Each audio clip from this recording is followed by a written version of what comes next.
The meeting is now being recorded, by the way. So let's start again. Hi, everybody. Right. I went into EIG and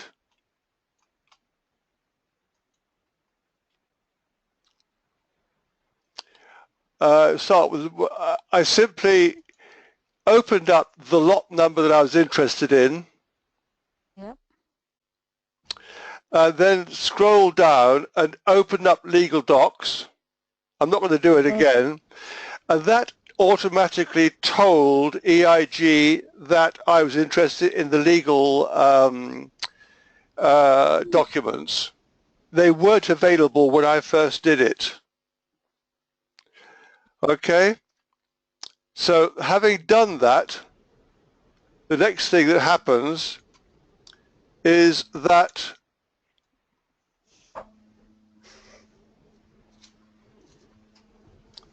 these start to pop through. Hang on, let me find them for you. Box.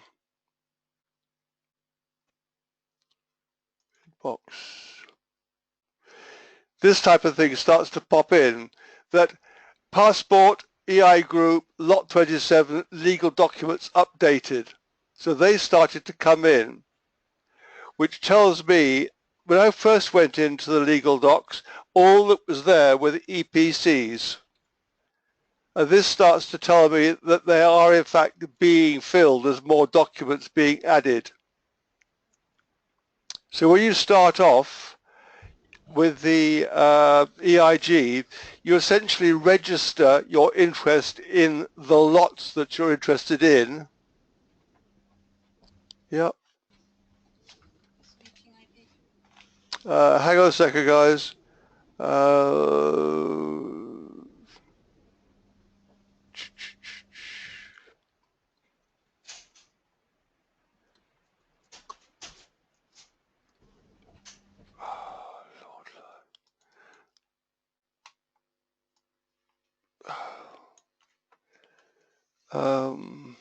I can't. Ask them, see if they got it. You just highlighted go to meeting. I just gave it to you.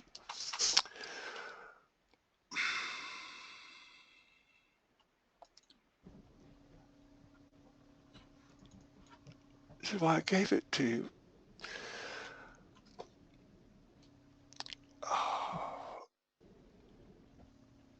Well, I don't have to do it. Okay.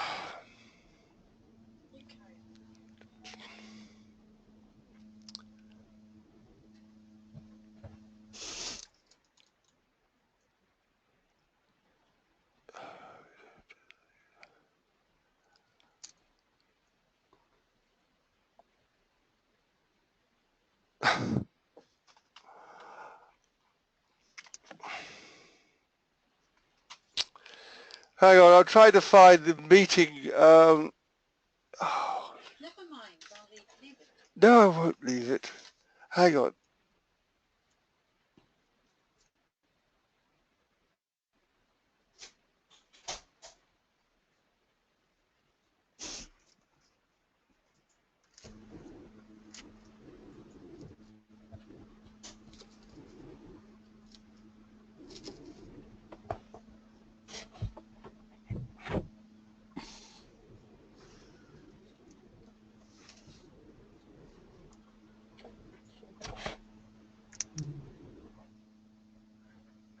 What think we need to do?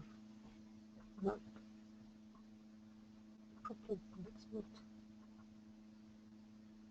but we should have been doing this as well.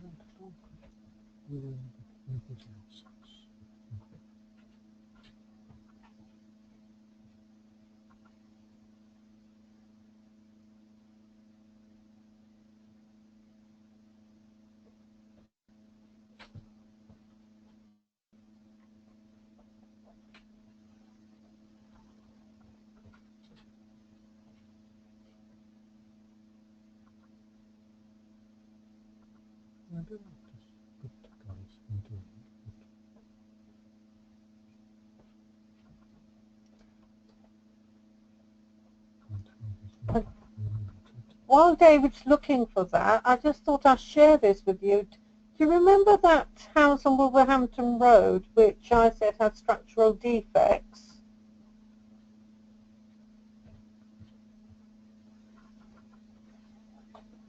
Hello? Was that the really nice one where we went in the garden? Guess how much it went for last month? Oh, go on. Have a wild guess. Is that which? Well, which?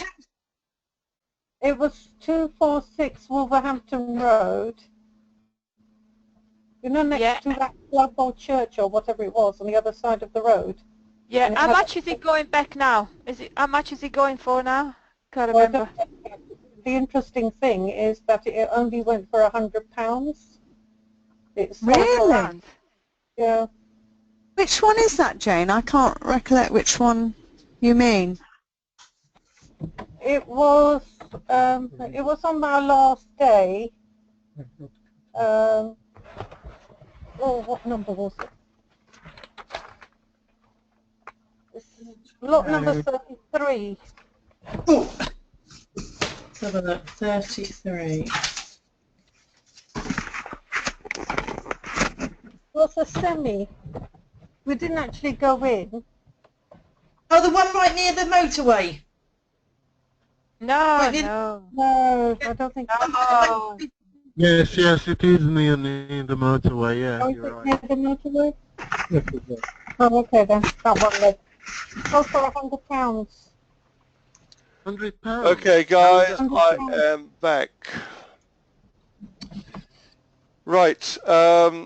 So you then get this advice from EIG that the legal pack has been updated. And the updates have started to flow in since last Friday. I've got them dated here, in fact. So the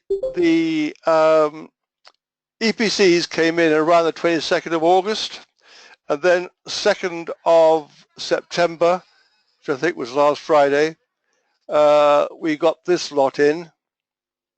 And then the 5th, which was yesterday, this lot came in. And I think there's one more that's come in. So here we are, Tuesday before the auction on Thursday, 48 hours out. And we're finally seeing legal packs.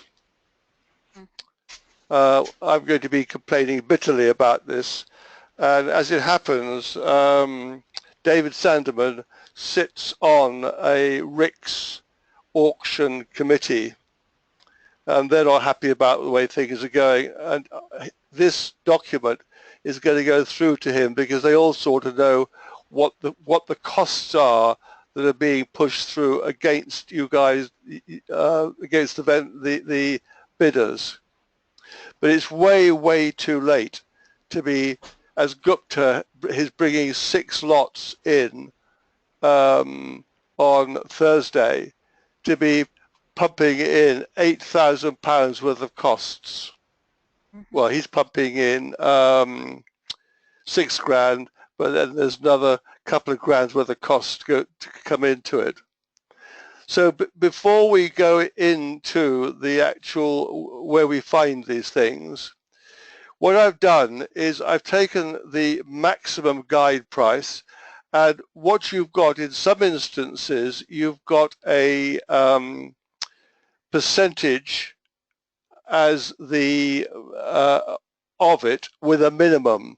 Now, broadly speaking, this one is 59,000 is the maximum guide. It's 54 to 59.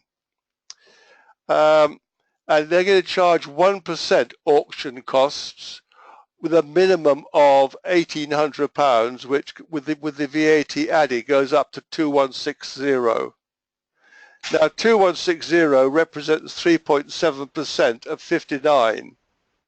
So it's unlikely that you're going to bid yourself into the 1% area, but it's possible. Then some have a listing fee.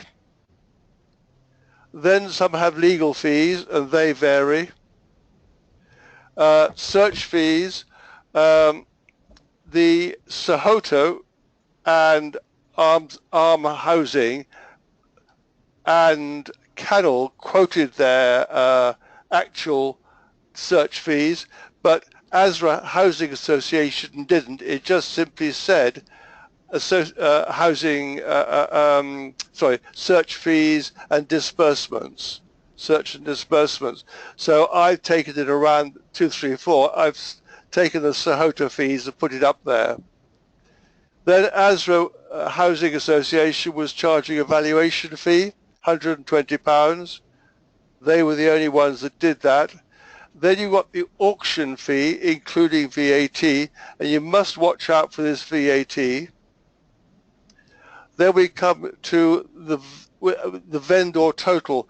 So the preceding figures, in the case of ASRA, total up to £4,800, £842, or 8.2% of the maximum guide. If you want this spreadsheet, you can have it. If you let me know, I'll send it to you. Yes, Okay. please. Yes, please. Okay. So Yes, going down, Yes, please. we've got 4,800. The lowest is Birmingham City Council, who are simply charging legal fees. That's it. And that's what used to happen. Legal fees were recoverable, but nothing else. And then they've all jumped in and started charging these other fees through. We've got this one person, Diwali Halliwell, or whatever, 3,500. And then we get Armstrong House. This is a limited company, Arm Housing Limited, 5,263. And then Gupta comes in, selling 6 properties, all exactly the same. And this is regardless of the guide price.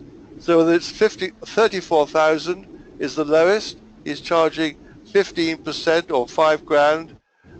84,000 is the highest. He's still charging 5 grand.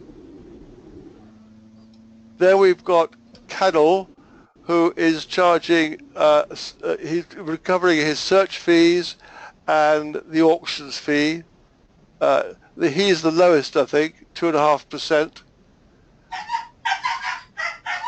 Oh.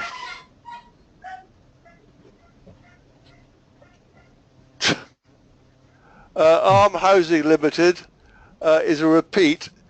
I couldn't find any difference in the entry for the 5th and the entry for the 2nd, although they said it'd been updated, but I haven't gone through everything. And then finally we had Marinu coming in at 54,000, charging a block of costs of 6,995 plus search fees plus auction fees. This is the highest, 8 grand. Any questions so far? Can you hear me okay? Not as such, but this could... Sorry? Yeah. He was one of the ones who seemed to have bought, and is now last month, in July and August, and now has put the property back on the market at a much lower value. And okay, we thought maybe 1 or 2, there were some sort of issues or something, but we don't know what's going on here. It's flipping. Gupt is a trader. And it's going to be interesting to see when we go to the auction what he sells these things for. Hang on, you are very quiet. I can hardly hear you. Playback devices. Hang on a second. Speakers.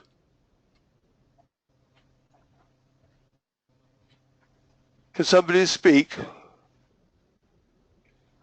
But why is he buying all these properties and then selling them back at a lower price, lower guide price than he bought them for? Don't know. These strategies Don't know. behind... Without talking to him, I don't know. Hmm. Anyway, to go on, you've also got a fee to pay of £834 on every lot you buy. I presume you're aware of that. Yes. Okay, but also because these are all second homes, essentially, you've got stamp duty to pay on the of 3%. So what I've done is brought the stamp duty in based on the maximum guide price, and also you have legals to pay, and I put these at £500 plus VAT. You should be able to get the legals done for 500 quid. So this is the final total that you're going to pay over and above what you pay for the property. And if you can buy at guide, you're ranging from 8% down here to 23%, that property there of Gupta's. But in all the cases, you're heading up to, well, bar Birmingham City Council, you're looking at £6,000, £7,000, £9,000 on top of the price you pay for the house. And this essentially is dead money. It's not recoverable. Well, it's recoverable, but it can only have the effect of depressing the bid values, the value of the bid. And certainly you need to know what these costs are before you start bidding. And as I say, it's very late in the day that you can find out. Because, as I say, in Gupta's case, I can get the times that these came in, but it's late in the afternoon. It was this afternoon that they finally hit my email box. So what I'll do is I'll send this to you all. Well, I'll put it, I don't have to send it to you all. I'll put it on in the Dropbox, and you can all get to it. And I will put together for you also an easier auto calculator, a little spreadsheet, so you simply punch these numbers into the relevant column, and it'll come up with the answer. Yes. Because obviously, I mean, these are substantial costs that you need to be taking into account. Yeah. Now, to go into the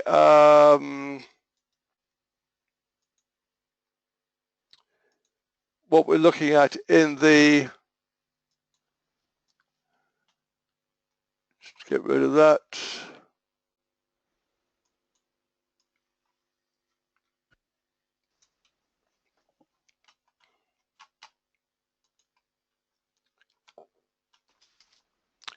So here we have the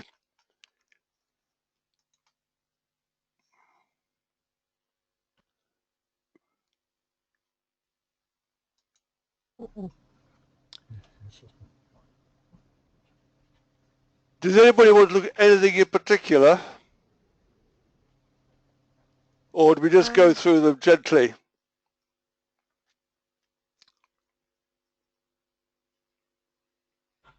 Hello? I was quite interested in what could you tell us about with semis and stuff, because I know you said that they are usual thing in and around Birmingham, but it just seems odd. I come across one lot that had a freehold. They were selling together, at least that's what I make of it, but it's confusing. Okay, we'll come back to that. Let's just go through. The first one I had up on this list was Bird Road, 114. So we go down to the legal documents.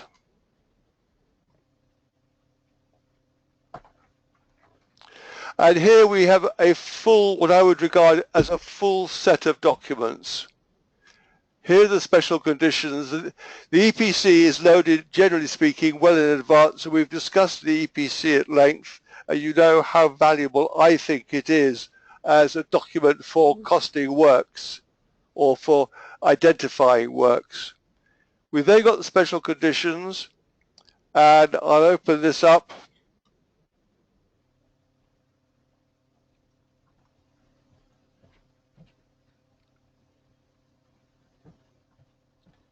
I think, David, sometimes they have these special conditions and sometimes there's a contract Yes, I know. as a That's the document point. available. I don't think, in fact, in these special conditions, there is nothing. It says special conditions, but all it is a list of documents. This is why I opened it up. There are no special conditions in this doc. Oh, yeah, sorry. My mistake, my mistake. Okay, it's got 7 pages here. So we go through this, and this is a company, a housing association selling, which is one of the reasons why you've got a very full legal pack. Housing associations tend, as does the council, tend to be very thorough.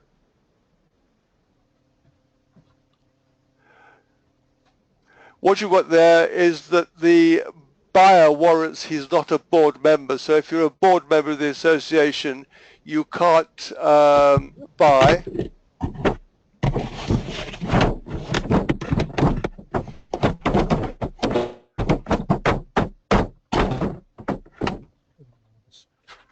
Now, completion dates. Then we get into the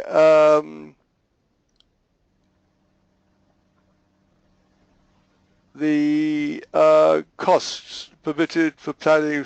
Yep. You want to make certain if you've got any ideas of doing anything commercial with the property that you've got the consent to do it, that you're going to be able to do it.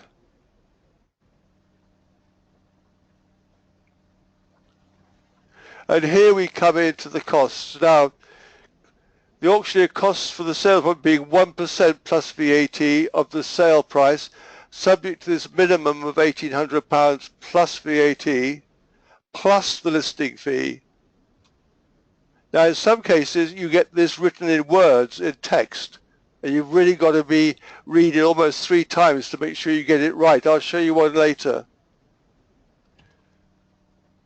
Then we come to an amount not exceeding 2% of the sale price by way of contribution towards the legal fees, with a maximum 660. I've just taken the max of 660 forward. And this is where you've got this reimbursement of the search fees and other disbursements incurred. There's no figure here at all, and you want to put in what you think would be reasonable. In this case, they've had the property valued, and you then come to the auctioneer's fee, which they all make certain you're not mixing this up with the fee that you will have to pay. So in addition to the administration fee of £6.95 plus VAT that the purchaser pays. And here you admit that you have inspected the property and entered into this agreement solely in reliance on such inspection. So you've seen it, you've looked at it, and you're relying totally on what you've seen to sign this agreement. There's no warranty given by the seller. Here's the warranty bit. Where they've got metal grills, generally speaking, they're excluded from the sale when you find this sort of thing, metal grills and boarded windows. They're excluded from the sale, and you must allow the seller, the vendor, you must allow their people to come and remove them all, because obviously they're worth quite a bit of money if they're all metal grills. So you'll generally find that where metal grills are up. You're also undertaking that within a period of 1 year from the completion date, you'll refurbish the property to a standard not less than. So these are the special conditions, and sometimes you find these special conditions on a sheet like this, but as whoever it was saying, more often, it's in the contract. So if I shut this down, and I don't have a contract here, EPC property information form. So there isn't a contract here yet. What's a chancel report?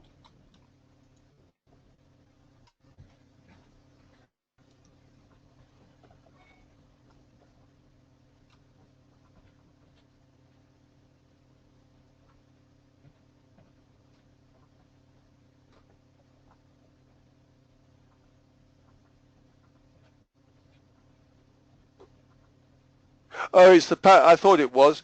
It's the to do with the parish. And whether you've got any liabilities for upkeep of the church and the cathedral. Great. Because you can buy property where you're responsible for part of the cost of keeping the village church up to scratch.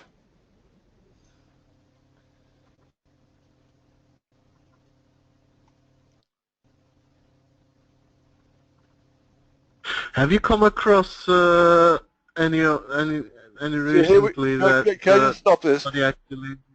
Can I just, Peter, just a second? We hereby certify that based upon historical parish and tithe district boundaries, third-party data, and the relevant documentation found at the National Archive, the property is within the tithe district or parish that has no record of risk of chancel repair liability. The chancel is the church, effectively. And it can be the cathedral. So I carry on, Peter. Yeah, sorry, I was just asking whether this is just a historical thing that just needs an indemnity insurance, or whether it's actually happening still these days. That It's still happening. they ask for. You can get indemnity insurance against it, but it is still happening. And it can be a killer. I mean, if you have got a big village church, and some of them are huge, and you've got to re-roof that church, and there's half a dozen of you that are going to pay for it. It's tens of thousands of pounds. You can take out indemnity against it, but it's useful to find out. Oh, that sounds expensive. What else is here? Property information form.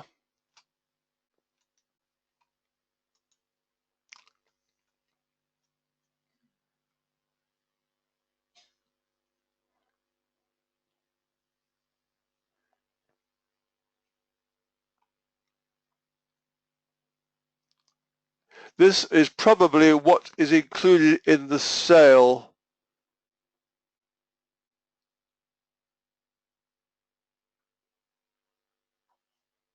Yep.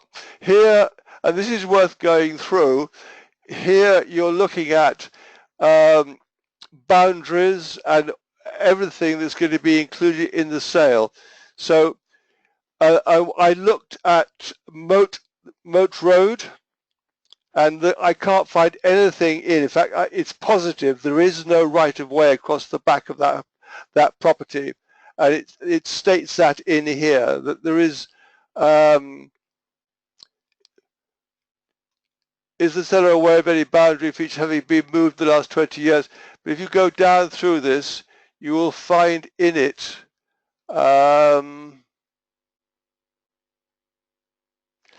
this deals with the flying freehold. Does any part of the property or building overhang or project under the boundary of a neighbouring property? So you need to go through this quite closely and see if there's anything in it that might give rise to a problem. But they've just left it blank. Not known. Or the other No, ones. no. Sorry. But most of these are answered positively. If it's not known, it's not known. But once again, we're dealing with a housing association. Does it tell you which fence is yours and which? Oh, you can know. If you Yes. know. Let me go back. Looking towards the property from the road, who owns or accepts responsibility to maintain or repair the boundary features? On the left, on the right, at the rear, at the front? Not known. As it says here, if the property is leasehold, this section or parts of it may not apply, because if it's leasehold, obviously it's the freeholder who has the responsibility, not the leaseholder. Going through this is quite an important document, because it resolves a lot of aspects as to who owns what and who's responsible for what.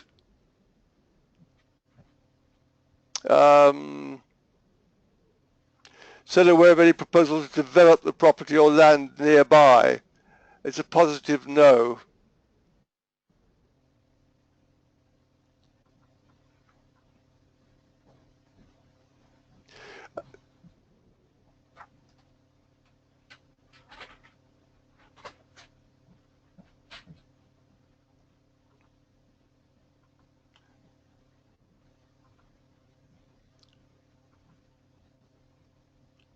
So I'll come down to this is important, is the property any part of a listed building or in a conservation area?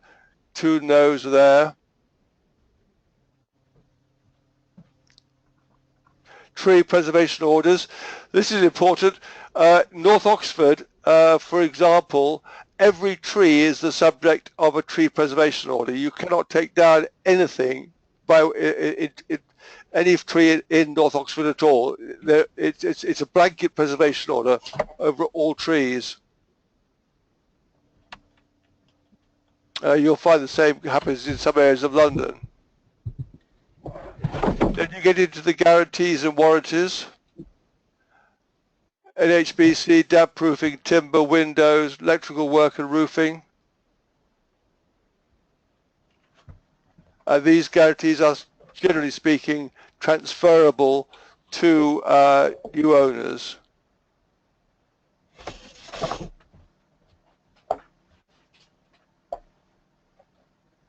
Looking at insurance, and here you want to be thinking about particularly insurance in floodplains, because that is difficult, if not nearly impossible today.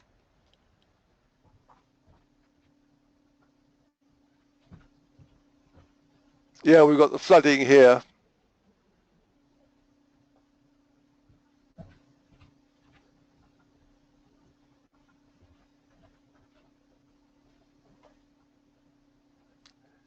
Japanese knotweed you'll find in this area.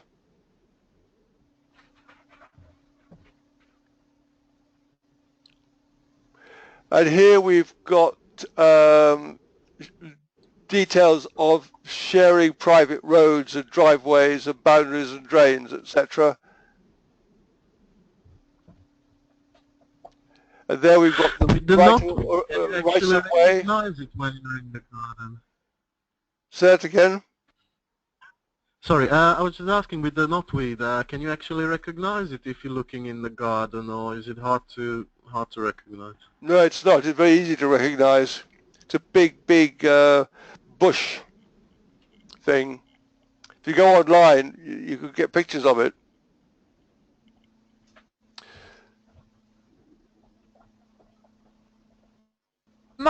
Peter, you might not see in the particular garden, but it might come over from the next door garden. Yes. And you can spot that. So this is a very important document to check through. Doesn't take very long, and just see whether there's anything sort of rears its ugly head that means that you have a liability.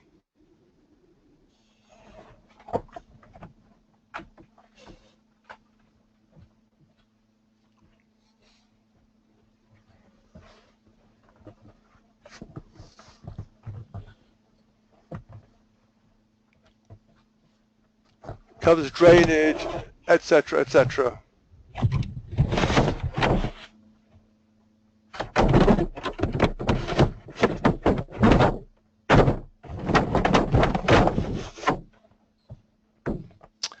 Okay, so that's the property information sheet.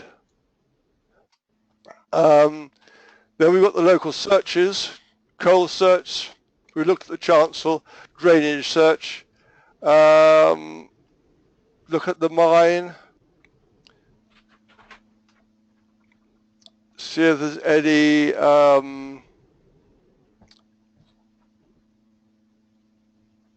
now generally speaking they'll have a map which shows mining activity.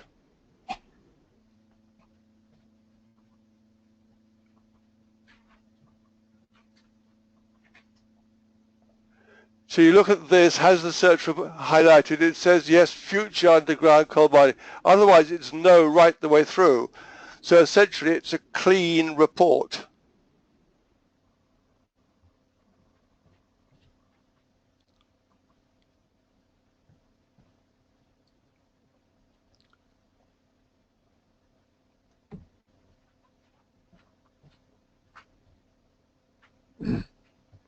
No, there's nothing. Some of the ones that I looked at, it did say that it had been in the area or surface area of previous mines. So what does that mean?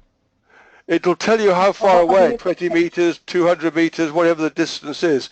Because here you've got a map, there's the property, it's clean all the way around.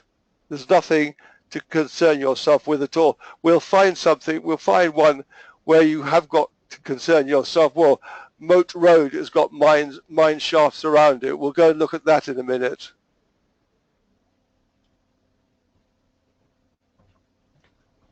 Okay, give a look.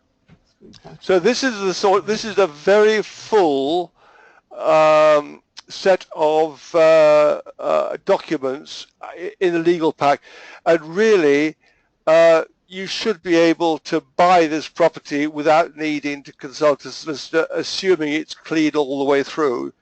It certainly seems to be.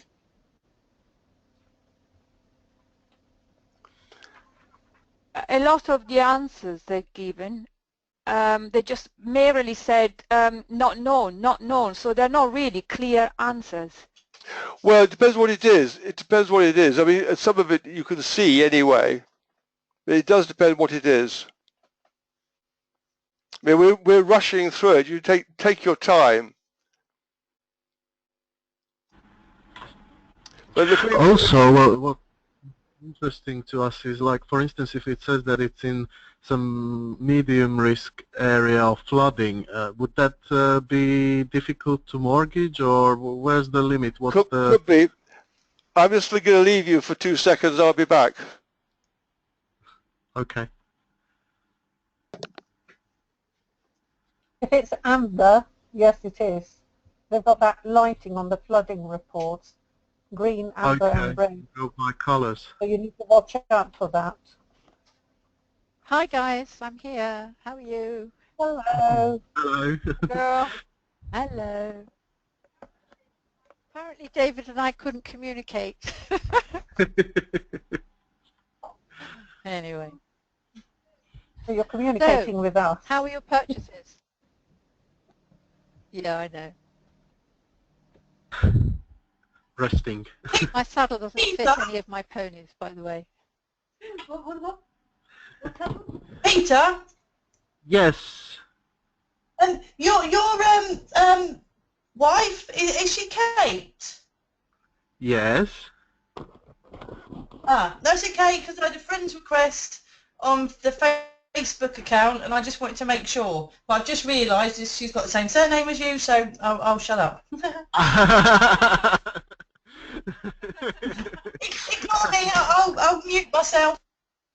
No, you don't have to. Listen. Jane, can I just Peter? ask you, you were saying about that lot 33. How did you find out that it was going for £100? Oh, you know when you look at the Lot which title one is deed, lot 33? I know it was Bina. They found Oh, out. sorry. Oh, it wasn't me. you know when you look Yeah. at the I just title seen deed, your message. I didn't. if you look at the register, it tells you who the owner is and how much was the last sale. Okay, I see what you mean. £100. Do you recall what year was that? Oh, it's fairly recent. I think I was interested to find out because they had a lot of paperwork there to see whether the the substructure or something was actually in the paperwork anywhere, and there was nothing at all. So I think it was sold in the last few months or whatever. So it's Oh, that interesting. sounds Which one is very 33? mysterious. £100. That's a very Yes. big mystery. Which one is But they're now 33? trying to sell it for 50,000 or something, aren't they? 33 What's the is address? Wolverhampton, 400 something Wolverhampton Road. It was just by the motorway. Oh, yes. Oh, I know. It was quite a nice property, but there was a crack, wasn't there? We didn't see inside. No, Well, we we didn't could. see a crack. It just said the structural defects, so you wouldn't be The able to get a neighbour said mortgage. there was nothing wrong with it, didn't they? No, I think I found a sale where the agents actually declare that purchasers need to be aware that there's structural defects. That's right. You did, didn't you? You found that on the website for that one. And none of us So, knew what it was because it looked all so right. I went into it today to actually see whether I could find whether that had been declared anywhere, and there was nothing. Yeah. And whilst I was Really? looking, I found that the previous sale was for £100, which is really £100? worrying. £100. Not 100. Let's go through it. It's £100 only. £100. Wow. Right, I'm back. You can't even buy a playhouse for £100. But the land Not would by be a worth shed. it, wouldn't Let's it? go on Yes. to Moat Road. That is Stinky house.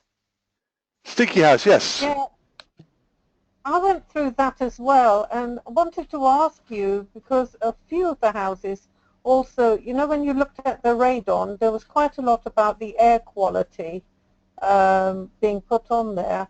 I just wondered what the implications of that was. I don't know. Yes. Here's Moat Road. Note this is lot 126 out of 129. So it's going to be more to be trader interest in this property than private buyer. Now, as you can see, it's not so full, but I've looked at most of this.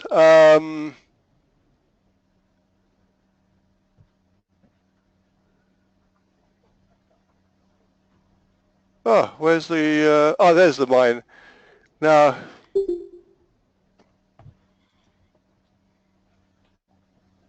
we'll take a break after this.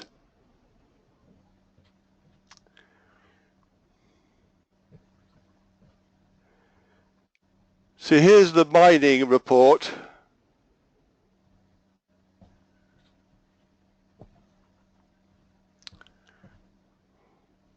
And we've got a yes for past and a yes for future.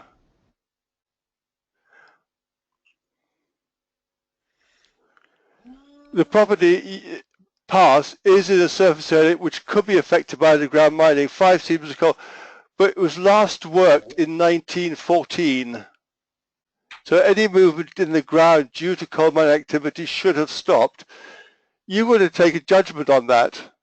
It's now over 100 years ago. The property is in a surface area that could be affected by underground mining. One seam last worked in 1870. It's even older. It's not within a surface area. Future, they're not going to be doing anything in the future there. There are no known coal mine entries within 20 meters of the property. Now, when we get to the map, here's 200 meters. Present open cast doesn't lie within 200 meters of the boundary. 800 meters of the boundary. What does open cast actually mean? Open cast means that they are mining it from ground level down. They don't go under the ground. It's like a quarry. Right. Okay. Now here we've got the property, and there's nothing around it at all.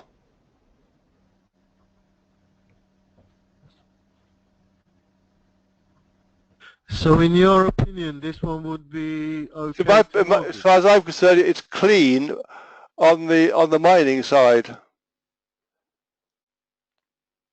Hmm.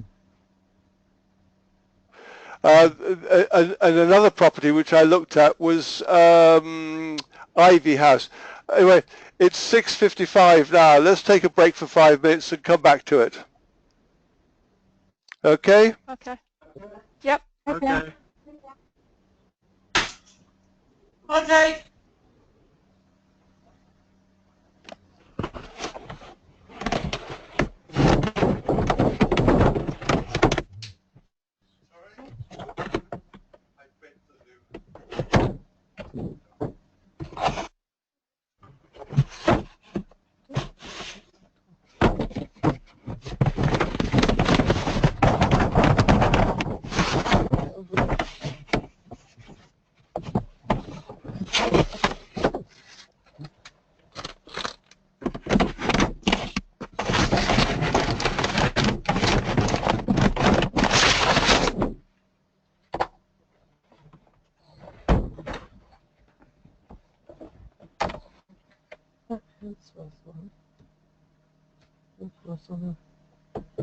I really couldn't understand that one.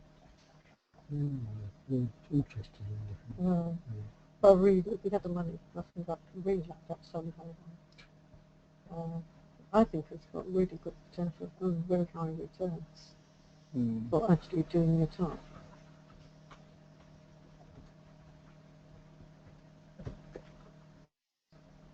Much more so than any of the others.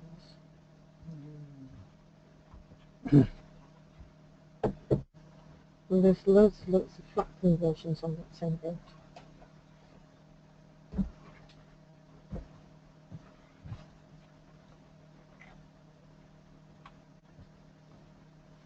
It doesn't actually have a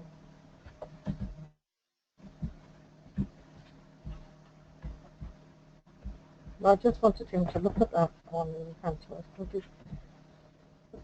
well, you wouldn't probably buy it because of the lease. You have one of the lease. They only look at the lease. Astra people are involved in it. We split it into flats.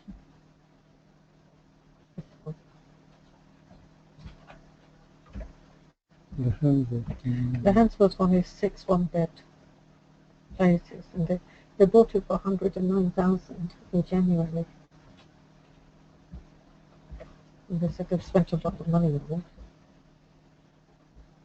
it. Building regs are only for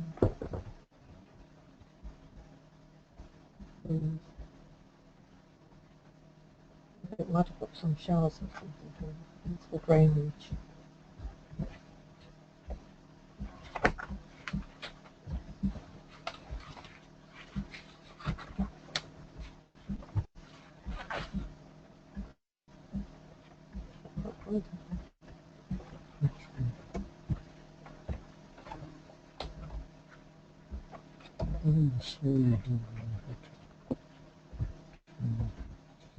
Look at it as well.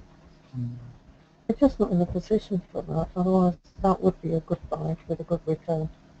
You don't know how much it costs. Well, just looking at the other properties. And it's got a secondary school and a primary school. Yeah, but you look at how much the others have sold for on the street. What, in auctions?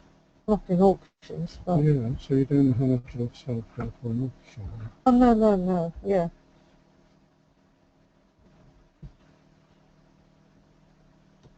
This is that Handsworth one with a really sticky...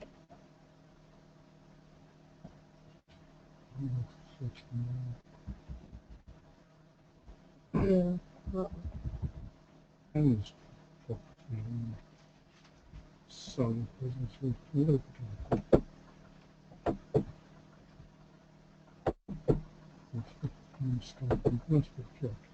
it's a really big plot, and I was just looking at the view. Behind is a football field, so you can't really access it from there. No, but these people can, can't they? Goes into... Yeah. What's in the Hemel British Art Foundation School? Okay. Well, what would you use it for?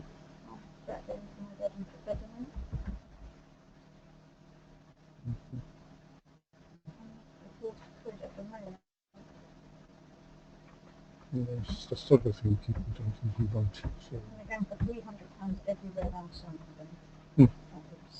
This is an auction, is it?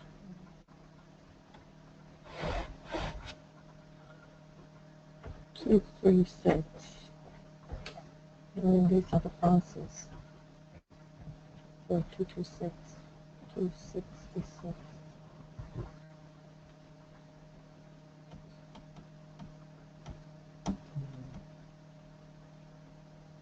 And then these are flats. Flats are about 100,000. I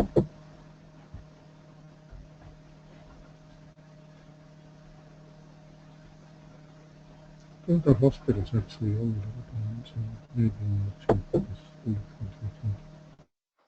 I looked at it. I was quite interested in it. I don't know whether we can afford that much and then have to spend that much on it.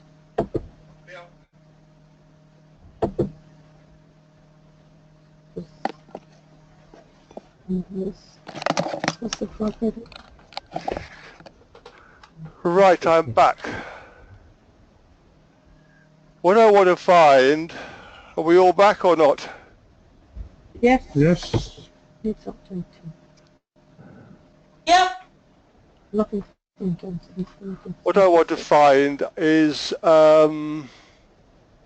is a kitchen.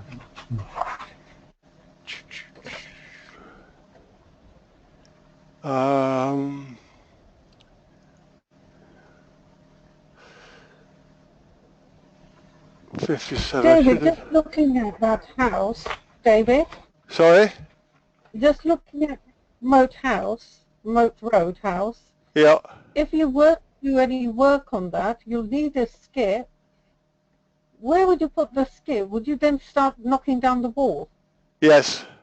Because otherwise you're on that roundabout, which Yep. isn't, No, you which is take. public. Well, you could put it on the roundabout. You get the neighbours screaming at you. No, you take the yes, you take the wall down. You'd have to for parking anyway. But having said that, let's just go back to that property. Wait a second. No, you put it over the wall. The wall's not high enough to worry about. You put it over the wall. Yeah, you could do it. You back the truck up to the wall, and then you dump the skip into the garden. This is a terrace of 4 houses, by the way. And then you've got 3 on the other side. And whereas I'm concerned about the legals on this, sorry, I look concerned about the right of way. If we go into this and there was the auction contract. Where did I see it? Official register. Yeah, it's got both the husband and the wife's death certificates. Is it in title? Possibly. Yeah, there's no right of way. Your right of way should be described in here, and there's no mention of it at all.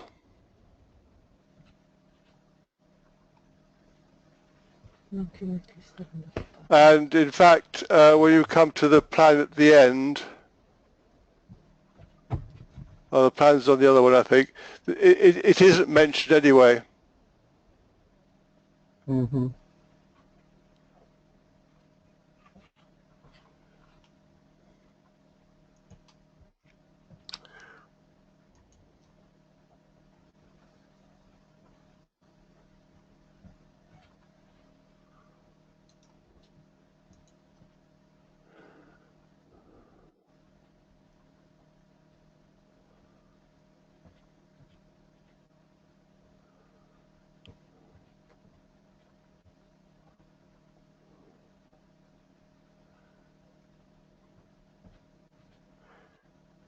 You see, there's the property.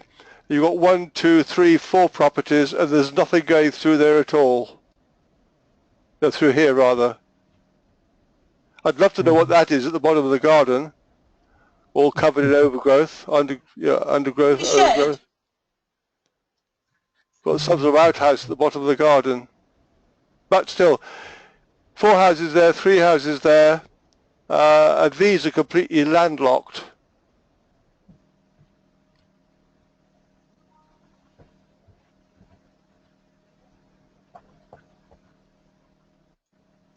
So in any event, it would be, if there was a right of way across the back here, you'd see it here, but there isn't, because in fact, which I wasn't, they have access out through the house to this point. There's a pathway here. How would it be actually drawn up, or what would we see there if there was? You see a line like this. And it would be mentioned in the deeds. Okay.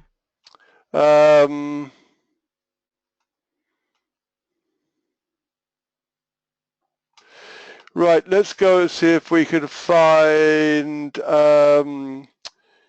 what's lot 57. That's Ivy House Lane. 10. 10, was it? Yeah, lot 10. Lot 10. 10 or 11 Ivy House Lane. 10. Okay. 10, 22.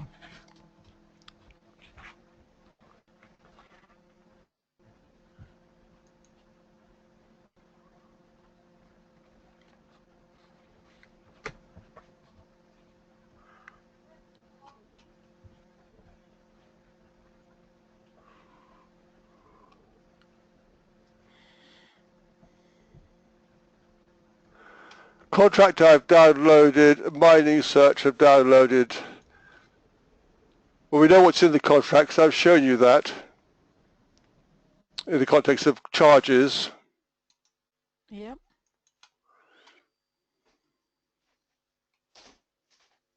I think there was mining on this one.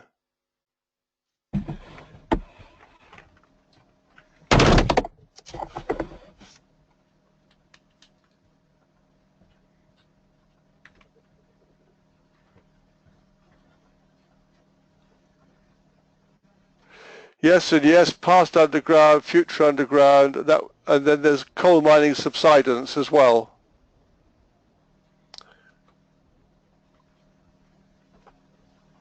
The estate agent was correct. Well, again, we're looking at dates as relevant. Past is 1903. It's over 100 years ago, and any movement should have stopped. 1862. I wasn't even born then. No, but two doors up, you will see at the bottom, the last page on this report, 2 doors up from this house, they just made a claim not long ago. Page 8. If you scroll down page 8. The property is not within 800 meters of the boundary of open cast. Okay, well, we'll go to, hang on a second, we'll go down.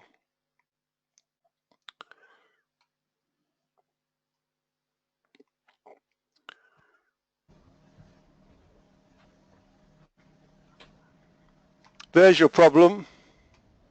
Coal claims. Yes. Exactly.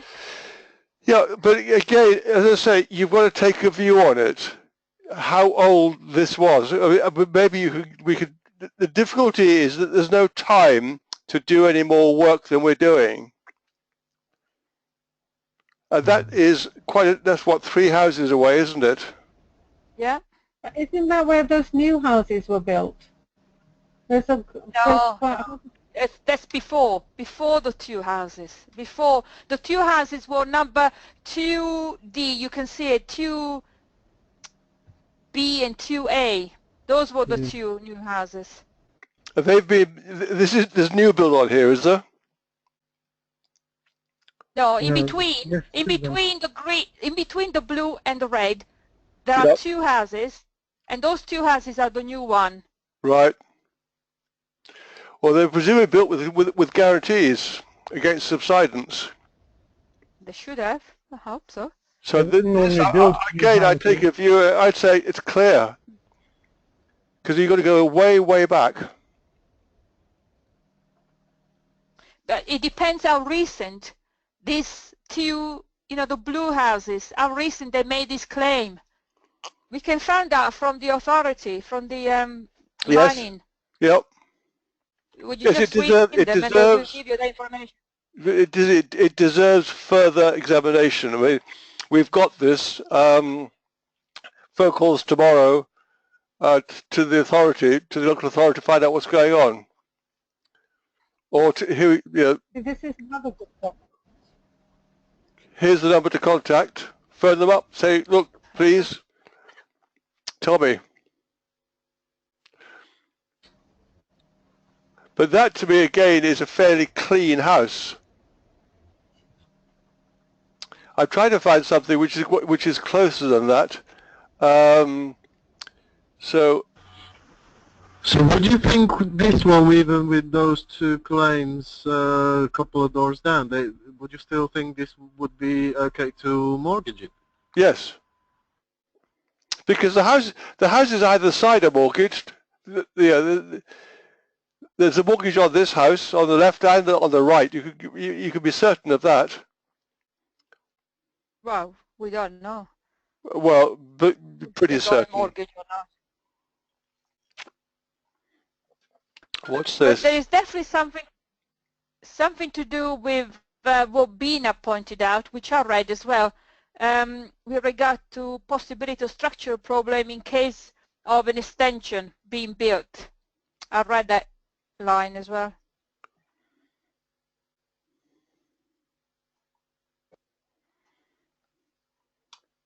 This is the street plan. So is this the area where it's that's the area, isn't it? It's not developed. Yes, No, no. Is that it's the right? one- no, it's the one after. Here? 12, yeah, there. 12A, 12B, 12C. Those ones were developed. So these are the subject of a claim. No, it's the one to the left. This one. Oh, it's the undeveloped. To the left of them. Here? Yeah, it must be those. Yeah, those. No, it's the undeveloped one. That's the claim area. Looks like this or this area.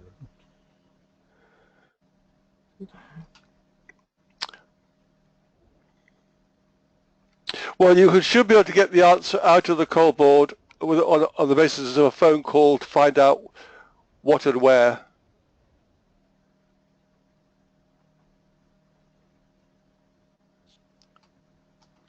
Let's move on to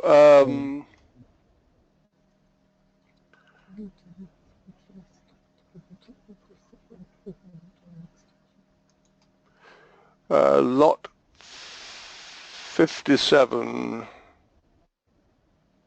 Which one was that?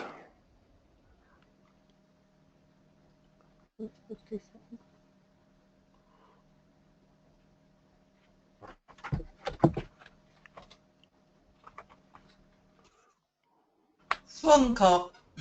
Swancoat. Oh, this was interesting. This is where we didn't know what the boundaries were.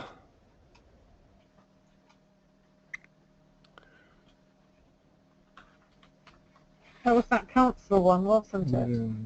Yeah, that land to the side. Yeah. I didn't look at this one.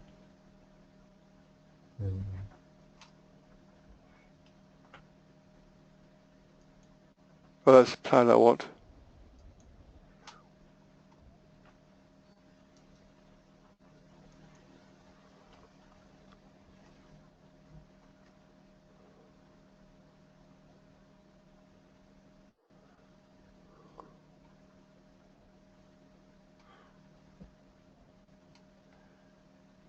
So there we've got it.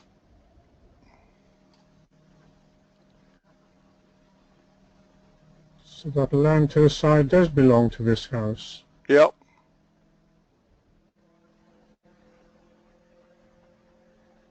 Even the land in front of the boundary.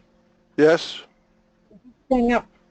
That fence is the boundary. So you come in here. You don't. This is where they've parked the vehicles in front of this vehicle here. This building here. And you walked in here. So all the land here, and this is the area where they reckon you can get planning consent to extend, is through there, and then you go out to the footpath. So if you wanted to, you could fence all that in. Somebody's looking at the title deed. That's a big plot of land. But it's difficult to get a drive-in on that. Sorry? You can't get a drive-in on that. Oh, this is a road. No, No, you can't. Maybe you ought to go through there. No, because they have those pillars there. Oh, that's right. So you can only walk through that area. Yeah, the problem with this is there's no designated parking out in this area at all. And that square building Was electrical or something. Electrical covered. And we also wondered if this might be concrete construction. Yes, I think it probably is. Is that in the legal packs, or would it be? Let's go to have a look at EPC. Under EPC, maybe, yeah.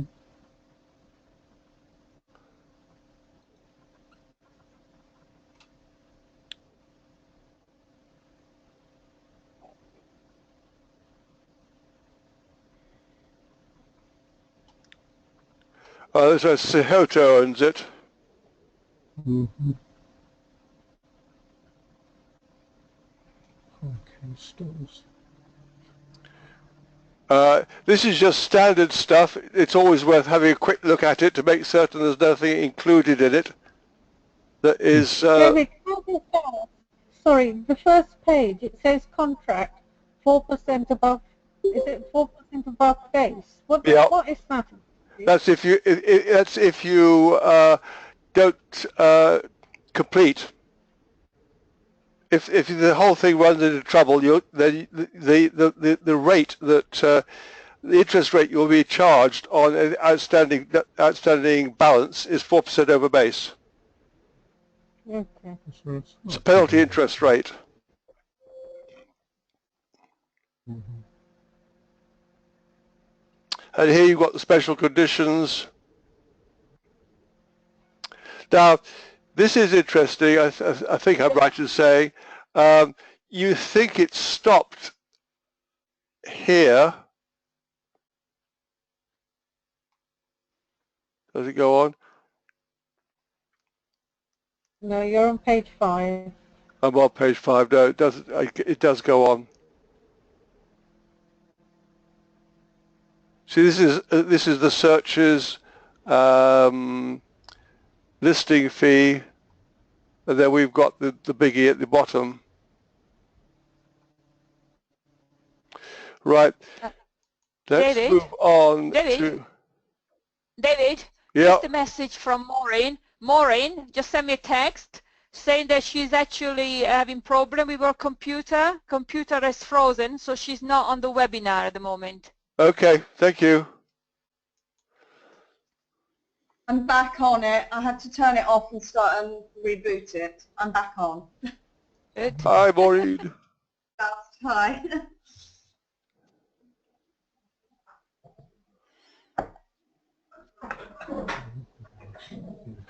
Here we've got the coal mining report.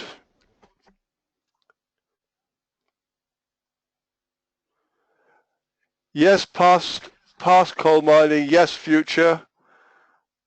So down to the past.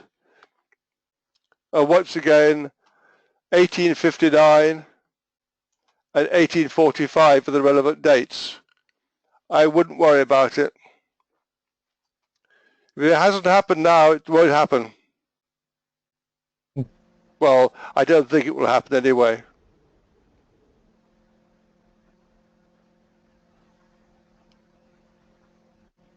Again, another test for it is can you insure against subsidence? So a phone call to your insurance company, give them the relevant information, tell them about the report. It's got a reference number on it, and say you'd like to insure against subsidence. There's the reference number. Bingo. And you can you insure against subsidence? If they say yes, you're home and dry. Same goes for flooding. Same goes for any risk. You know, can I insure against 747 landing on top of the house? Yes, you can. Okay, fine. Don't have to worry about something coming out of the sky.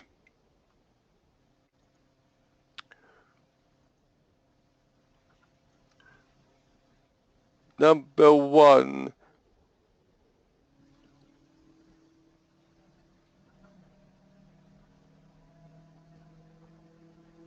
So what you're saying is generally if you can insure against it, that shouldn't stop you from Yep. getting a mortgage in that. Yep. And that goes for everything. Anything that you feel concerned about, title, you name it, find out if you can insure against indemnity insurance, whatever.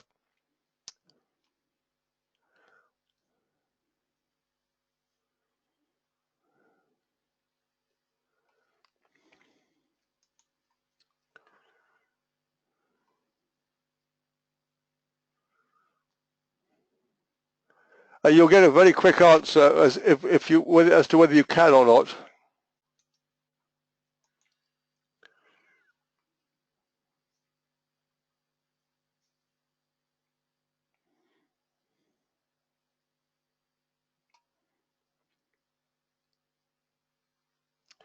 Again, there's Ralph Road and straightforward.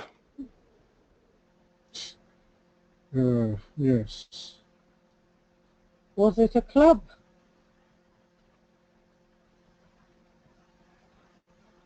No, it couldn't have been. It was rented out as residential.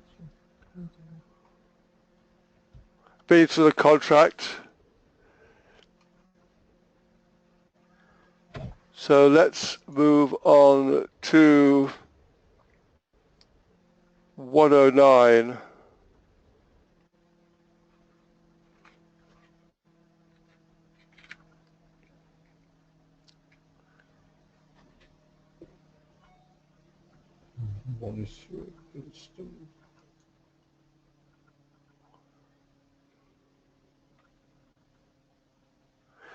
This was this quite nice house that we thought maybe could split into flats with a bus stop outside.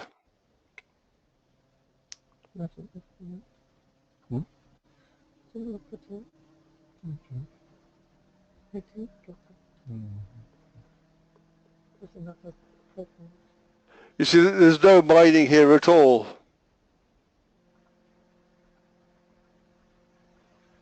Contract I've been through. Look at the local search.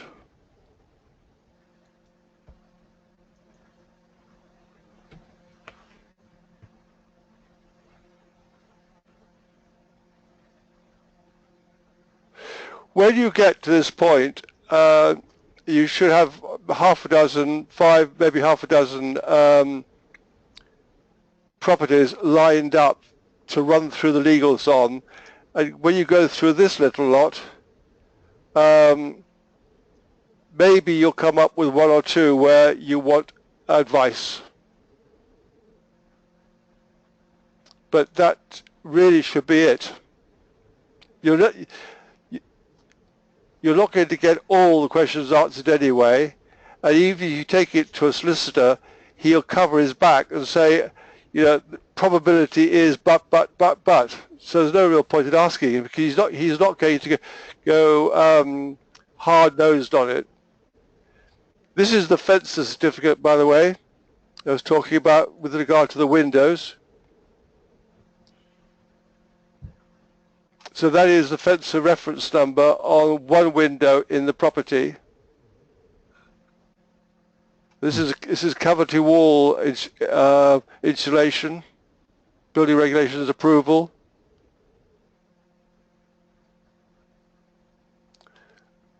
Don't ask me what fencer means, I can't remember, but this is where they're based.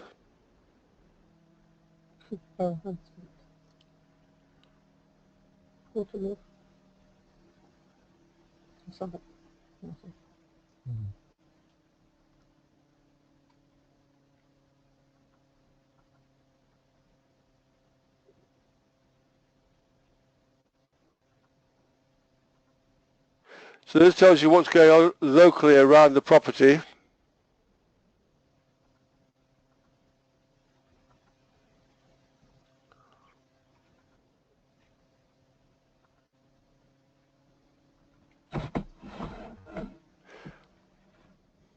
And as you read these, as you go through them, they'll become easier and easier to read because you know what you're looking for. Tree preservation orders.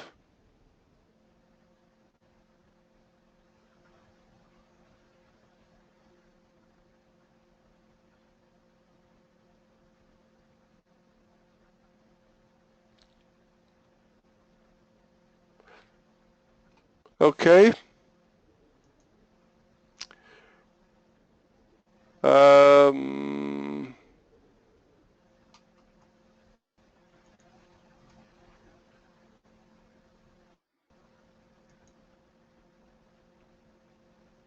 104.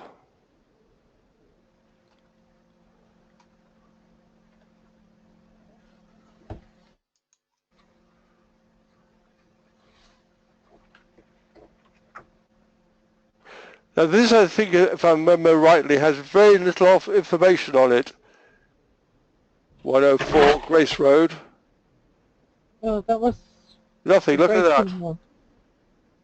Very, very little. EPC, contract, and local search. And the local search, sometimes you don't get. So EPC is by law, and a contract you've got to sign something, and that's about the least you get. So here we're looking at 3 documents as against what, 10? Yep. Very little information on it. That really raises a question as to why. This is being sold by a limited company, Arm Housing Limited, and I wonder why it is so short on detail.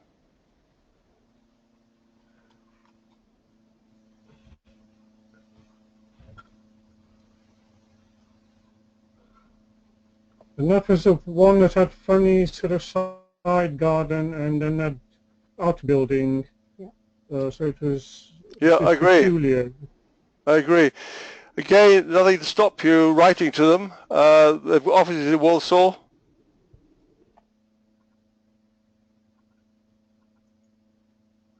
It's a very standard contract they're using. What is the Law Society rate? Off the top of my head, I don't know.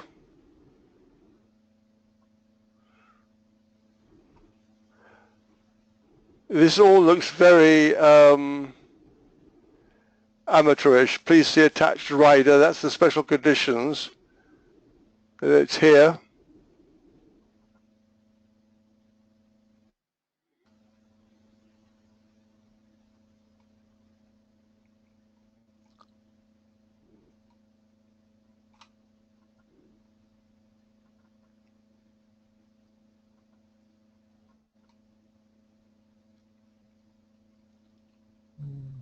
And down here, I think we come to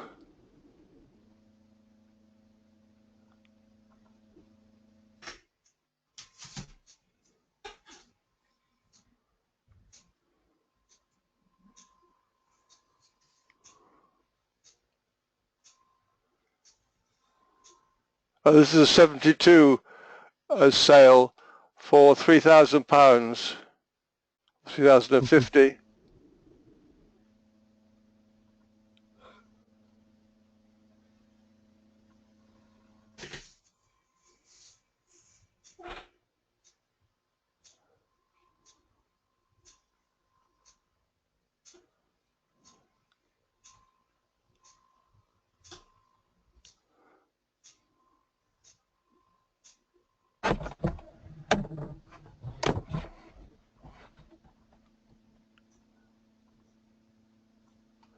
So you've got the original sale documents.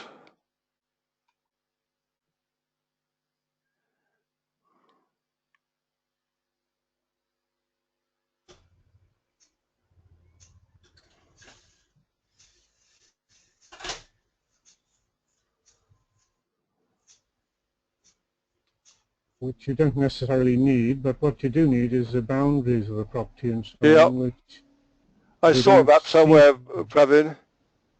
Oh, was that? Okay. It may be on the end of this.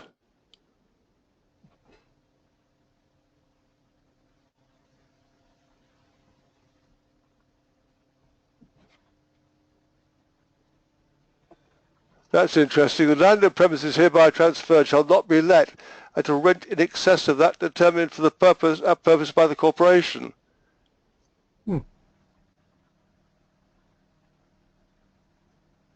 Need to find out whether that still applies. Which corporation?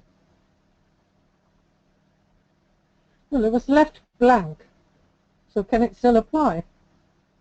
And there is the map with the property. Okay. Strange property boundary line.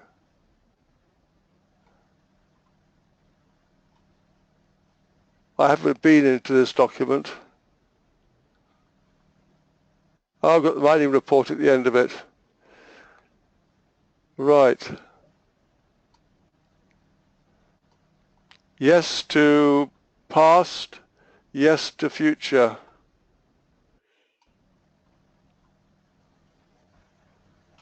$1900, over 100 years ago, 1870.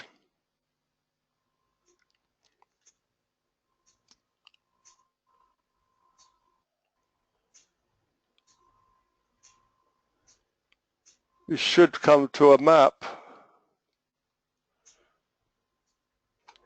Again, nothing at all. There's a property. There's no mine shafts in this area at all.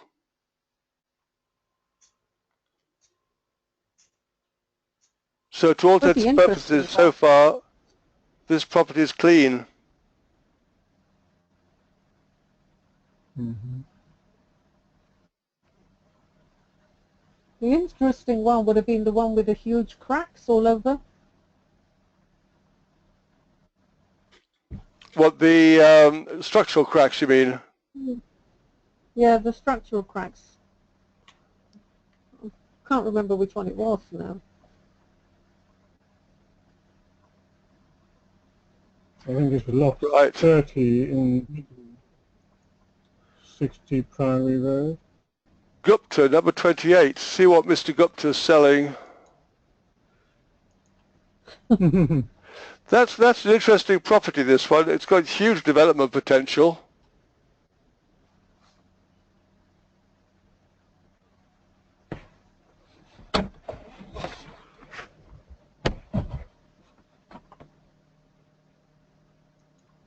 Yeah.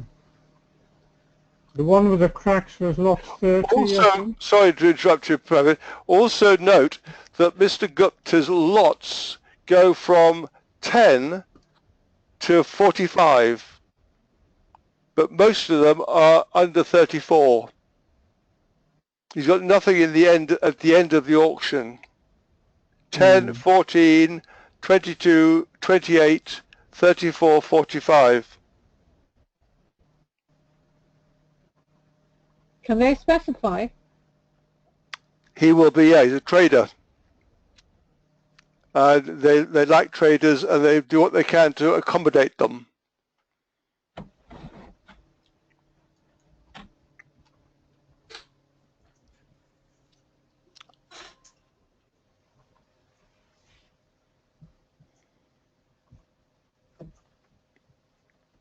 There's no mine here at all, so there's no point really looking any further at this one.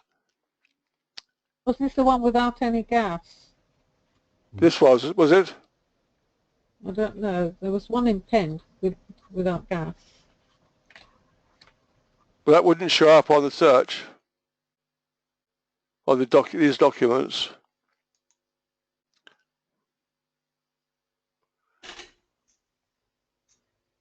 $22.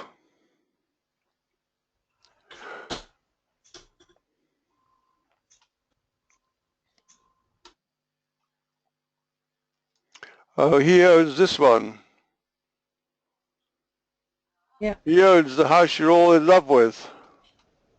Yep.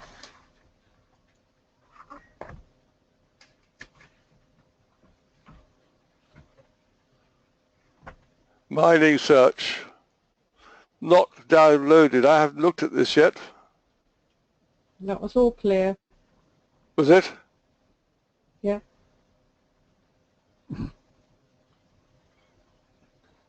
The only thing I found that was a bit strange was the drainage.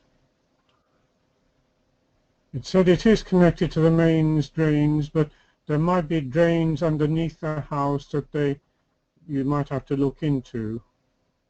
Old It's a dino there with a camera.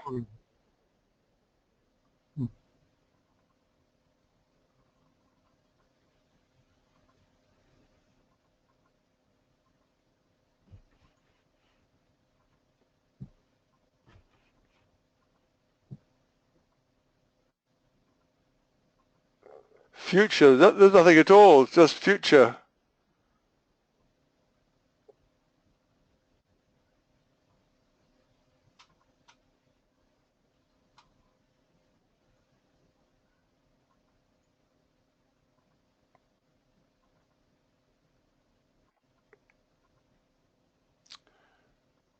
My internet's as lumpy as anything.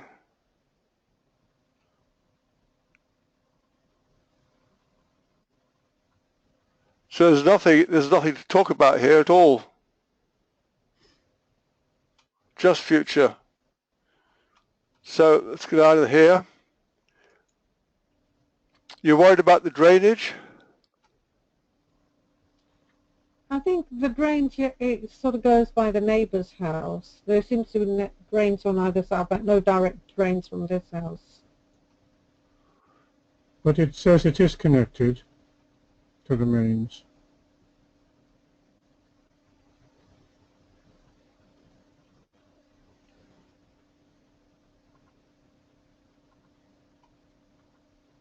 These sewers are water within the property boundary, none. Public sewers 30 metres, right?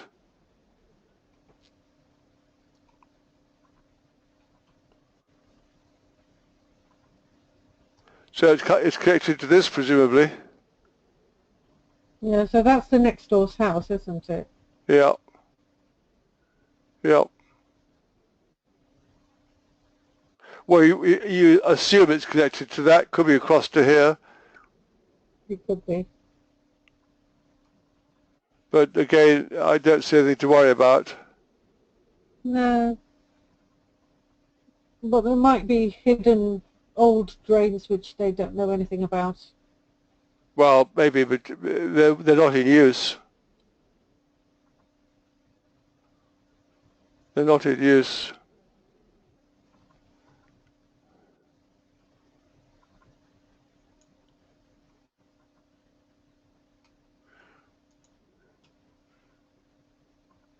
Numeral 10.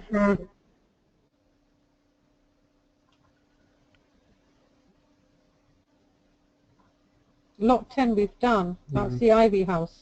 Right. 14.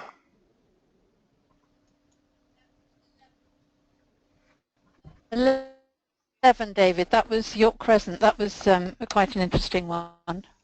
Hang on.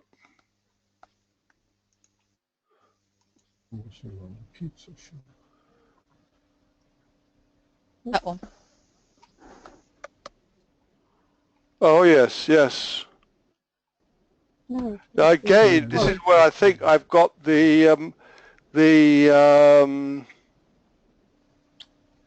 my workings on this one. They're all well outside the EPC.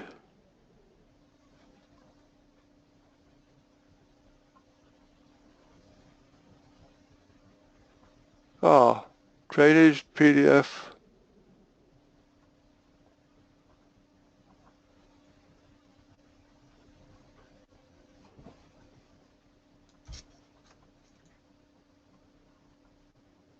Don't seem to have a mining with this. I thought we did. That's the one with the big barracks development behind Yeah. it. Contaminated land. This is the one with the contaminated land due to the tram line, the tram place, where they would simply have poured dirty oil onto the ground.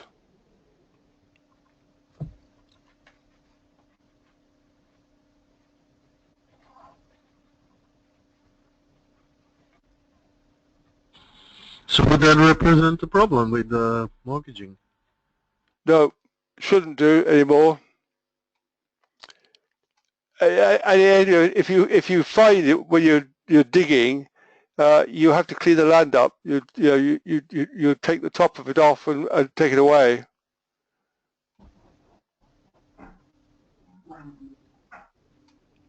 I'm not going to go through all this. The neighbour confirmed she could get a mortgage on this one. Sorry? The neighbour confirms that she had a mortgage on her house right next door. Yep. So that kind of alleviates mortgages.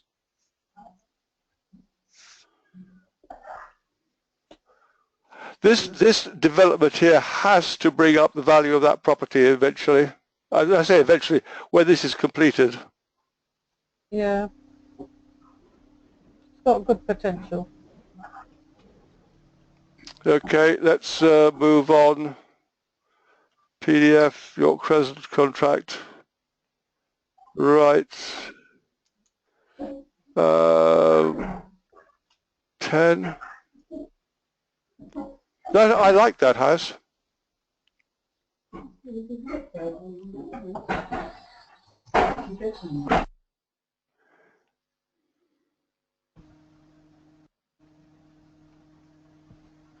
Ten I've done. So it is 14. We've done 14. No, we were going to. This is another Gupta house. Oh, we've done, well, we've done this effectively, haven't we? That's the one that had a pizza shop 2 doors down or something. Still, I'm still in for this house. It's still one I would look up very seriously.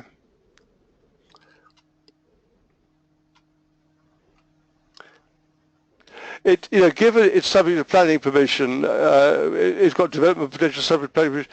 I'd ring up the planners and say, what do you know? Tell me more. I've already contacted the council and spoke to the planners. What do they say? But they said you have to put it in writing and they will respond eventually 2 weeks' time. Oh, that's helpful. Yeah. Comes under Dudley Council. I rang Wolverhampton and then they put me through to Dudley. Next time they say 2 weeks' time, you say you could be dead by then. Yeah, I more or less indicated that. But then what they happens? were not very cooperative.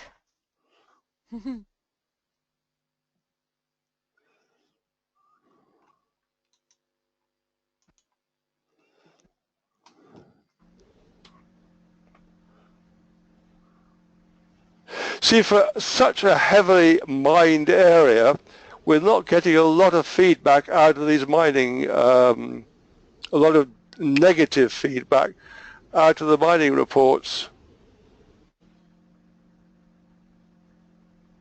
And also, when we travelled, I don't know whether Richard can comment on this, but in the time I've travelled around that area, alone and with Richard, just a second, underground so this is the most recent, 1966. That's the most recent date we've had.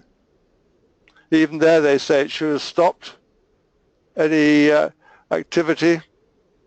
But what I haven't seen are houses, streets of houses boarded that are all cracked. I mean, go down to Wales, I could take you into the Evervale Valley, where it's heavily mined, and you can find just ruins of properties, streets of property in ruins because they've moved, because they've basically fallen into the mines. There's none of that at all around the Dudley, Birmingham area that I've seen anyway. Rich has travelled more than I have. But no, so I haven't seen any kind of streets that are completely closed down. There's a few with houses, but there's always someone living in between them, so I wouldn't say there's anything that's just going through the ground, falling down.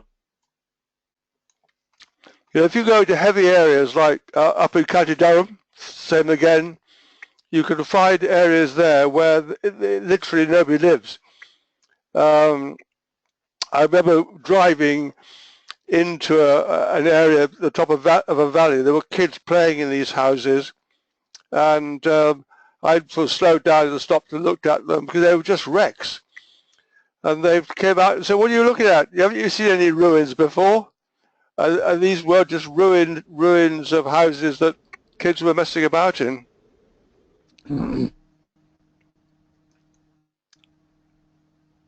So Lot 30 had some. Sorry?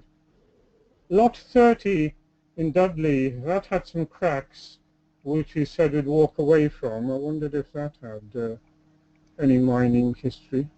Lot 30, okay, look at it. Priory Road. Yeah.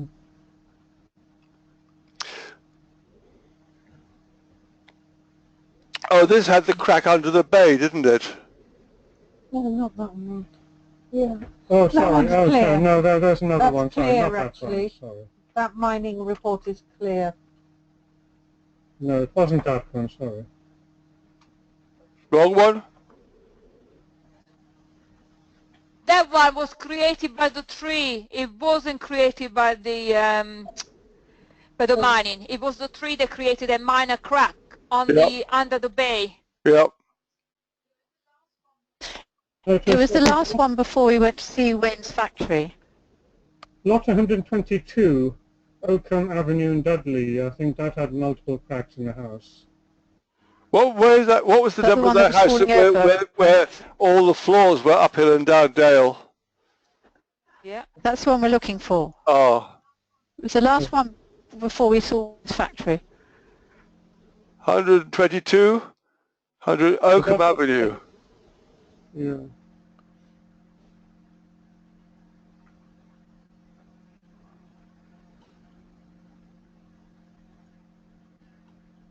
No, it was a corner plot. No, but this one did have multiple cracks. Now in the here you house. see, here's a classic. Given what we've been looking at with regard to legal packs, look at this one. This is really detailed. I wonder what's in the contract PDF.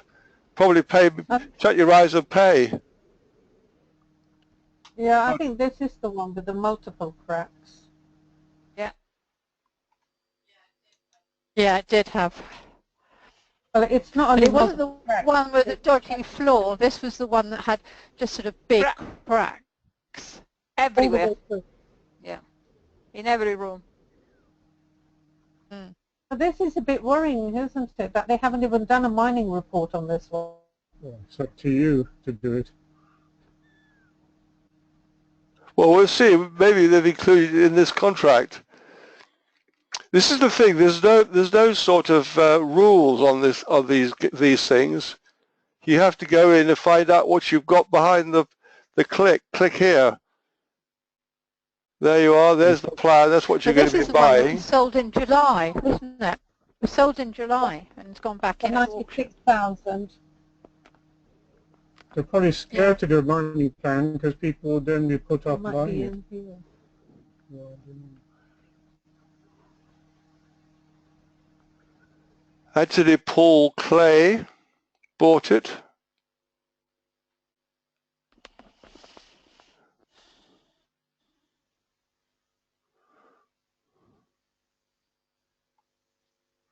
No warranties.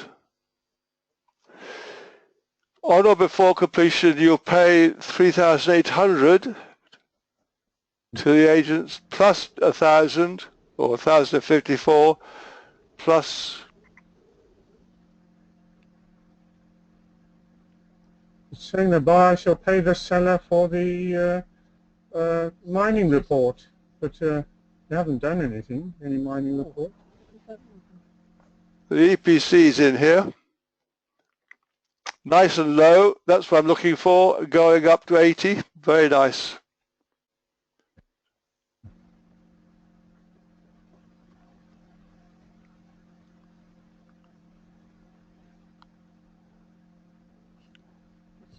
By the way, on EPCs, I don't know whether you realise, but here is the name of the assessor and his telephone number. And I've found these guys very helpful if I phoned them up and said, do you remember doing an EPC on such and such a property? Oh, yes, I do. Blah, blah, blah, blah. Quite happy to chat to me and tell me all about it. And this is where I haven't been able to get in.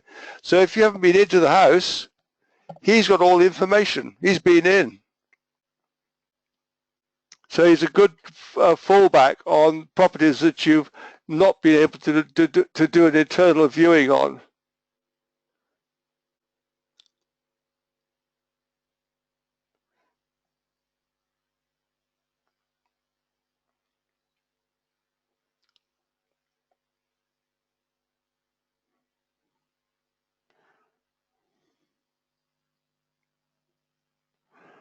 Yeah, this is a fairly full contract.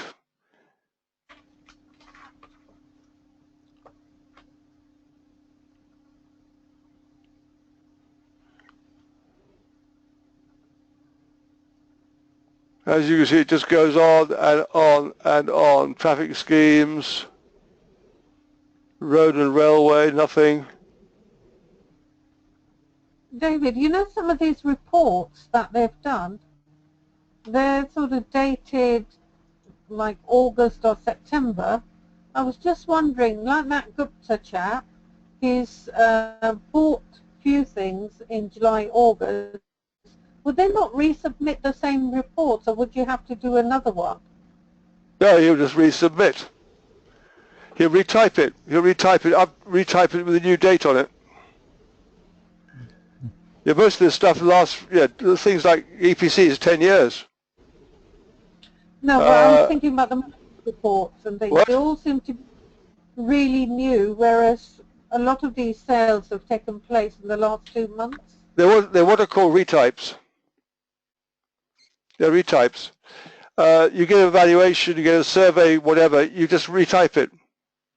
And you can retype it onto different headed paper as well if you want to. You know, a survey costs you £150, a retype costs you 50. Valuations, not surveys so much as valuations. The retypes. So isn't it strange that we haven't got any report whatsoever, mining report, and yet every single room has got tremendous cracks and everything? No, because the structural cracks are not aiding the sale of the property. Again, I stress you are in the game of being a trade buyer. And all you're going to get is information that they have to give you, and this is what they have to give you. They have to give you an EPC by law. They have to give you a contract by law. Well, you don't have to have a contract. You can shake hands. That's a contract. But you've got 2 documents here, and that's about the minimum that you will find inside a legal pack. Okay, behind the contract, there's 10, 15 pages of stuff, but this compares with other legal packs where you've got 10 different documents, each with 5 pages inside them, 50 pages altogether. It varies hugely, and also how late it is. All this information was prepared a long time ago. The guy deciding to sell this decided to sell it 2 months ago, at least a month ago, and would you believe he'd have you believe that the legals weren't done until last Friday? It's rubbish. He could put the legals up. I don't know why they're not doing it. It's changed in that sense, particularly as these legals include thousands of pounds worth of costs which aren't visible until you get them in here. But I mean, this contract actually says they're charging you £3,000 odd for documents including the mining, but that actually isn't there, as far as I can see. So can they charge you for things they haven't given you? Yes, they'll give it to you after the auction. Oh, that's a lot of good, yeah, okay. But also, you'll see when we get there, its last resort time is that when we get to Aston Villa Football Ground on Thursday, you're going to go in, you're going to register as a bidder, so bring all your ID with you, etc., etc., and then we'll go and look at the legal packs, particularly of stuff that you didn't feel was particularly full, like this lot 122, and see what's in it. And sometimes that's the first opportunity you have to look at the legal pack is at the auction in the hour before the auction starts.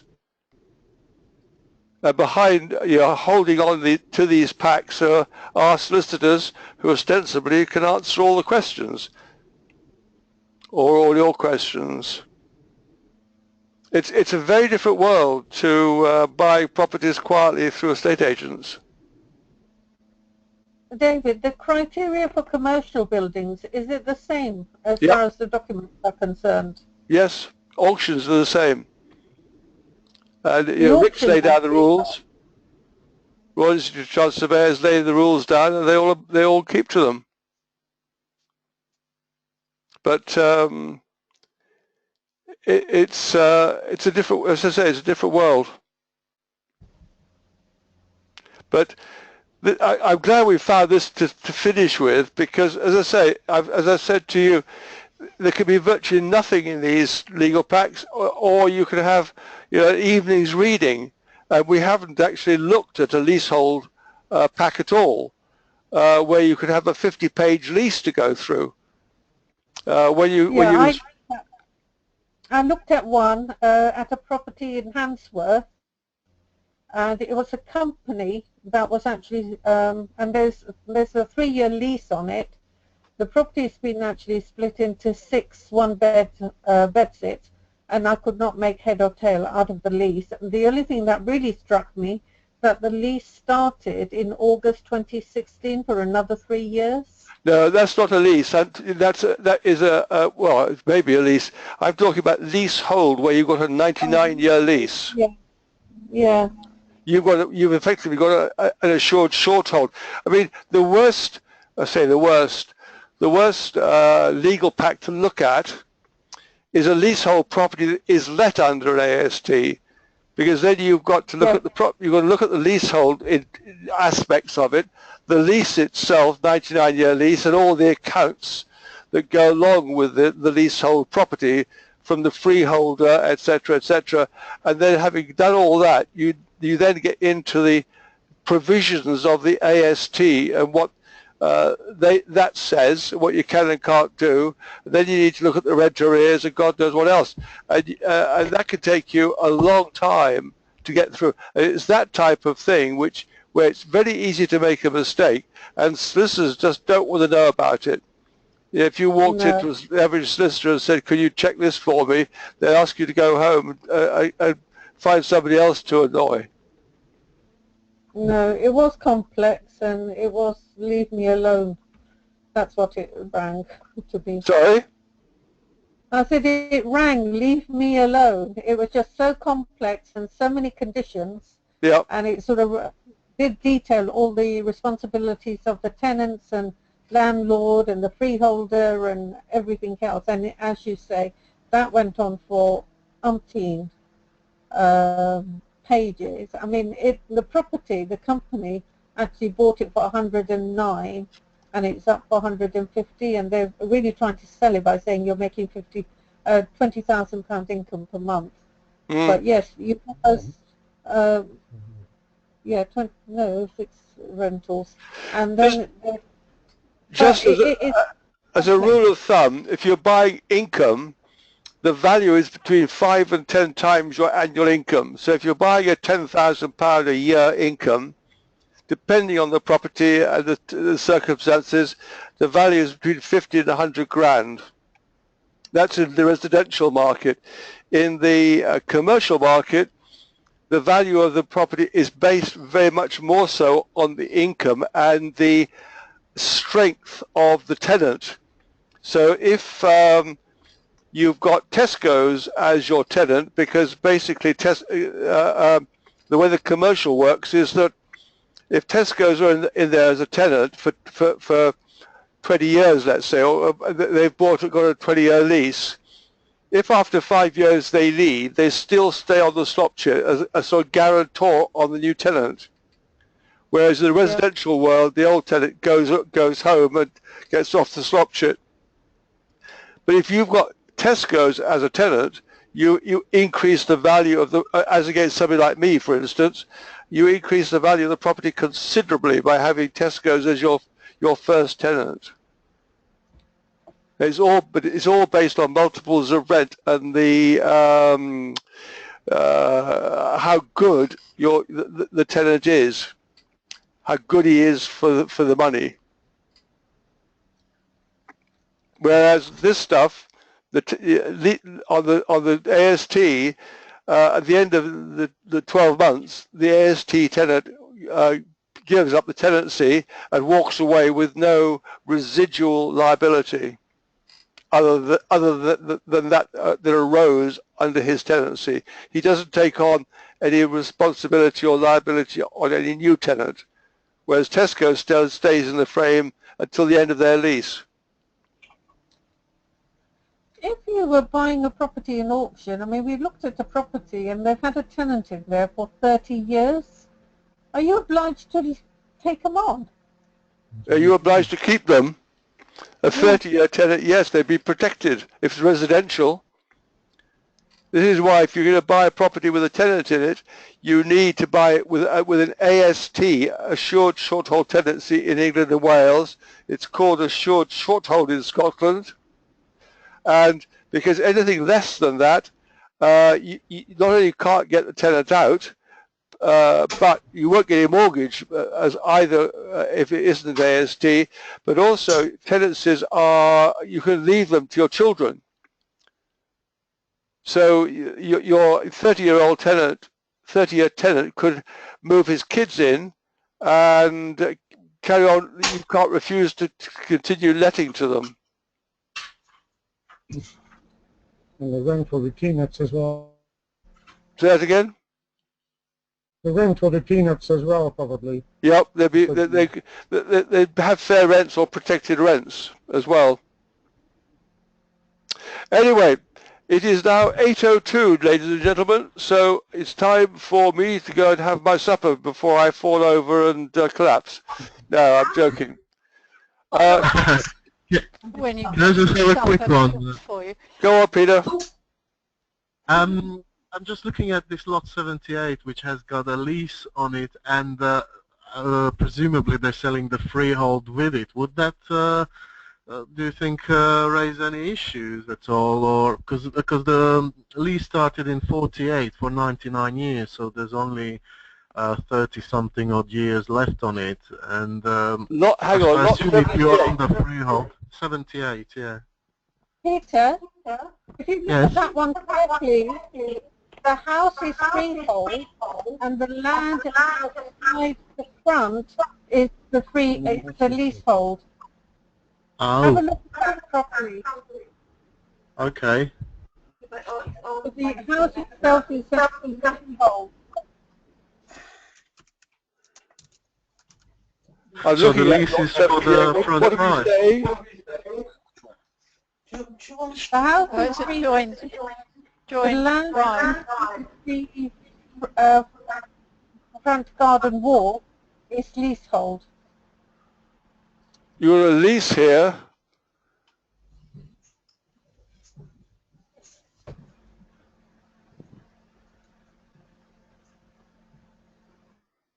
What's the lease on? It's shared access, you see. No, it's not the access. It's out at the front of the garden.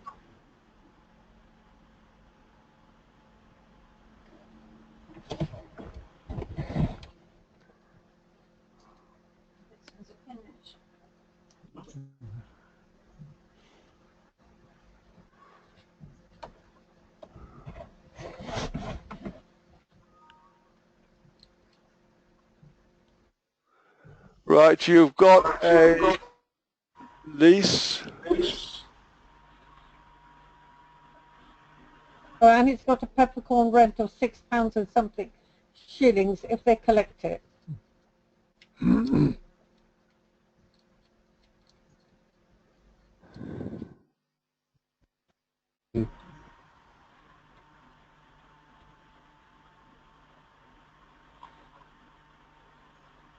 Who's looked at this? I looked at this one. Is the lease on the semi? No, the lease is, you know where the front garden is and the wall, there's land in front of that and the leasehold is on that. So you're obliged to do the upkeep on that. But the actual house is freehold. You mean the pavement? There's a grass verge in front of the... On the pavement? Yeah, on the pavement side. That is leasehold. But the house is freehold. Yeah, I had to read it twice. I mean, the pavement doesn't normally belong to the house anyway. That belongs to the council. It's a private estate. Well, if the property has been split up into two flats, No, the house itself is freehold. The whole house is freehold. and the whole house is subject to a lease. No, the land in front of the house is subject to a lease. On the pavement where the grass verge is, that is leasehold land, and you're supposed to pay £6 and 10 shillings a year for the leasehold. It's peppercorn rent, but you're obliged to make sure that the wall is kept and everything else. The upkeep is in there. Without looking at it, I wouldn't like to comment. Yeah, read it. I think it's because even the sale says freehold house. Yeah, it does. I'll have a look at it just out of interest and talk to you on Thursday about it. Okay. Okay, thank you. Alrighty. Thank you. Thank you, Okay. David. David, are you going to talk about Thursday night dinner? Are you guys staying up on Thursday night or not? Post-auction. No, I will be. Haven't I decided think yet. if the majority are, yes, we would be. We'll go with the flow. I have to get back for Grace.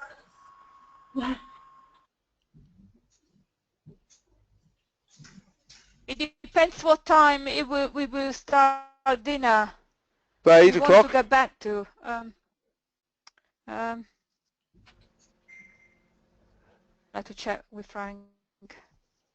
8 o'clock. And we'll have another 2 hours drive. We're not staying overnight, so. It's fine by me. Yeah, we're okay, Dina and Pavin.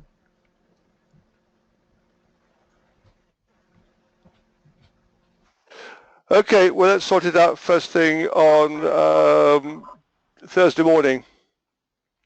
Okay, Alright. David. Yeah. David, are you going to send us the recordings? Sorry? Are you going to send us the recordings? Am I going to send you? The recordings. Yes, they will be uploaded tomorrow into Dropbox. I've got behind on it. Okay, all right, brilliant. I think I've got 2 or 3 to upload into Dropbox tomorrow. Because I only received about 3, so there should be 3. So there should be another 3 to upload. Yep. Yeah. Okay, brilliant. Thank you. Alrighty. Okay, guys. Thank you very much, and good night. See you on Thursday. Bright and early. Bye. Bye. Bye. Bye. Bye. Bye. Bye.